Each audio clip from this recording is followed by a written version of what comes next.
Hello everyone, welcome to Current Affairs series with Dr. Vivek Rana. Topic for today's discussion is from defense, international relations, and it also has some security ramifications. So you can say it's an interdisciplinary theme which can be used in your mains as a reference, as well as there could be a statement-based question if examiner chooses this theme. So we'll be covering today a naval ship which is in news, INS Sindhu Veer. Okay, so this INS Sindhu Veer, first of all, from pre-point of view, you have to decode what exactly it is. So it's from classification point of view, it is described as a kilo class submarine. Kilo is a term which NATO uses it to describe these class of submarines.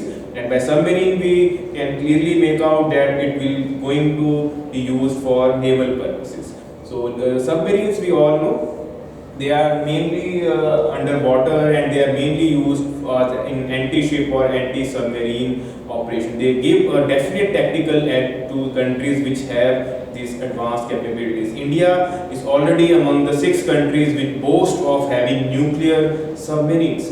But INS Sindhu Veer is not a nuclear submarine, and you have to understand that it's a diesel, you could say electric submarine, which are classified as the conventional submarines. It was designed way back in 1980s under Project 877, and it's a Indo-Russian project. Under agreement, these submarines were created. So why are we covering this old submarine today? Because it has served its purpose. So today India is now trying to has signed an agreement, and India will be giving this submarine on lease to one of its neighboring countries. And it has a strategic ramification because it is going to, it has been touted as a step towards naval diplomacy. So which is the country which is getting this INS Sindhu Veer, which has made it in the headlines? It's the Myanmar. Myanmar, we all know, is a important country with which India shares its land boundary almost 1640 kilometers.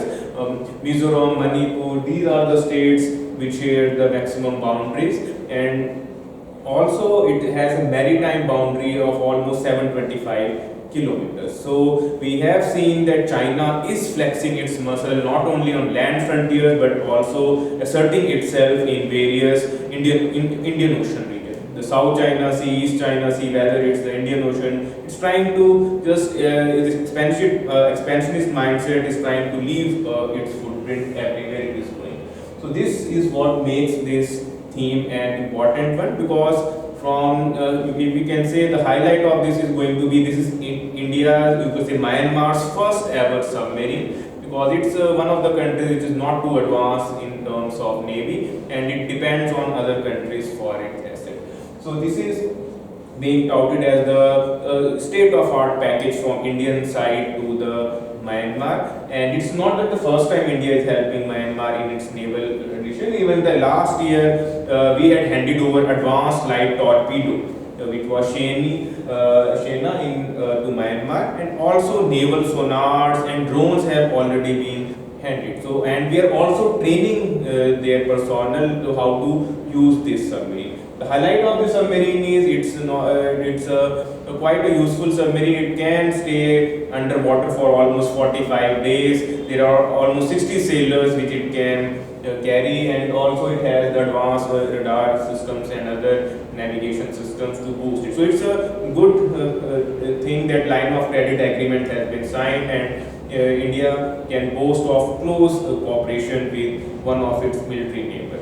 Because strategically, the other two countries, Bangladesh and Thailand, they have already signed agreement with China for such submarines. So India has made a timely step to just balance it out by handing this submarine to Myanmar, which was feeling already left out. And we can say it's not just helping, just boosting the ties. In a way, this is a long drawn process as part of the vision of Sagar. Sagar stands for security and growth of all in the region. So So this is our broader vision of India's foreign policy, that we have to just maintain not only the close ties but also secure them.